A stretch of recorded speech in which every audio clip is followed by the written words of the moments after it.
I wanted to come to you today and do a little different style. It occurred to me this morning that as I've been meeting with people and hearing what's going on in their lives, and then looking at what's been going on in my life, there is a ton of spiritual warfare going on. A ton.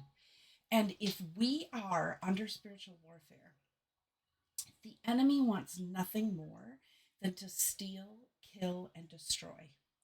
Here's the problem: when God gives us a promise or God tells you to do something, and then we get in this headspace of doubting what we heard, or maybe we've been in it for a long time and we aren't seeing the fruits of it, or maybe we see small fruits and we expected something different. I get it. I get it. I have lived that. I understand. I really, truly do. But I am here to tell you today we cannot give in to that enemy. We have got to put on the belt of truth that it talks about in the Bible, about how we get God's word and we stand on those promises, because times of trouble will come. That is guaranteed. If you're alive and you're participating in life, there's going to be trouble. There's just no doubt about it. But what can be different about us is that we have God's word. And I wanted to point a couple things out today and essentially pray them over us. And by us, I mean me too, because this past weekend was so hard for me, in just wondering where God was. I sat out on my patio and I read my Bible, and I just didn't feel like I could see God or hear God. And leaves were falling down, and I just thought, oh, great, winter's coming. And I'm not normally that person that sees the negative in things. I think there's beauty in the fall. It's just maybe I'm not quite ready for it.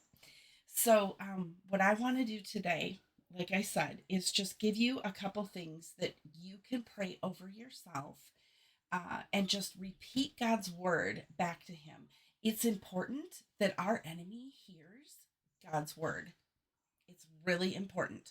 Not only does it get our minds straight, but it tells the enemy we're on to him. And we have promises from God, who wins in the end. God wins in the end. We that have accepted Christ as our Savior, we win in the end with God. And so right now we just have to stand sometimes. And what I want to do today is just really share some of that. So the first one I want to take you to is in Exodus 14, and it's Exodus 14, verse 13. So I'm going to say it again because I know how that is. I'm like, what did they say? Exodus 14, verse 13. But Moses told the people, don't be afraid. Just stand still and watch the Lord rescue you today. Okay? The Egyptians see you today will never be seen again. The Lord Himself will fight for you. Just stay calm. And so when we're swirling about in our minds, we just have to remain calm, and we just have to stand, because the Lord rescues us. Okay? So that's the first one. And then Psalm 91, that's a little bit longer, but if you just hang with me, I'm going to read it because I think it's important for us to have God's word tucked in our heart. Those who live in the shelter of the Most High will find rest in the shadow of the Almighty. This I declare about the Lord. He alone is my refuge, my place of safety. He is my God, and I trust Him, for He will rescue you from every trap and protect you from every deadly disease. He will cover you with His feathers, and He will shelter you with His wings. Isn't that a nice image? When you're feeling like out of control, that He is covering us and protecting us with His feathers and His wings. I love imagery. Like when I get things like that, it's like, oh yeah, I can sense that. I can feel that. Do not be afraid of terrors of the night, nor the arrows that fly in the day. Do not dread the disease that stalks in the darkness, nor the disaster that strikes at midday. Though 1,000 fall at your side, though 10,000 are dying around you, the evils will not touch you. Just open your eyes and see how the wicked are punished. If you make the Lord your refuge, if you make the Most High your shelter, no evil will conquer you. So the enemy won't be able to conquer you if you make the Lord your refuge, which means run to him. Run to him when there's trouble. Run to him when you feel confused or overwhelmed. For he will order his angels to protect you wherever you go. They will hold you up with their hands so that you won't even hurt your foot on a stone. Does that sound familiar?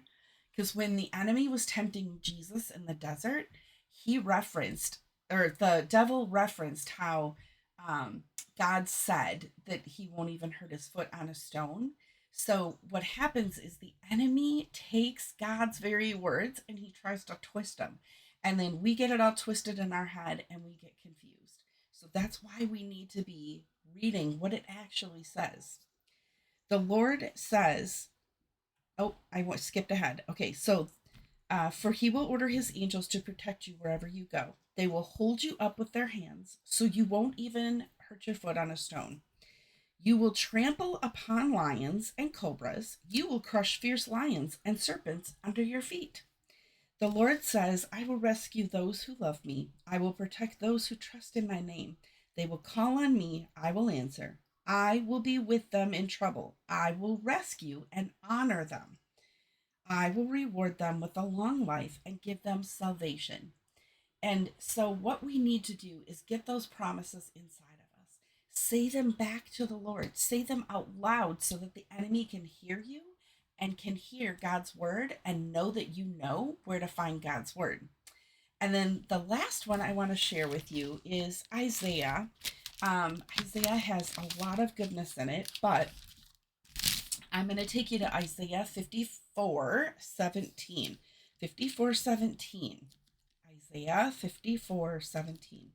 But in that coming day, no weapon turned against you will succeed. You will silence every voice raised up to accuse you.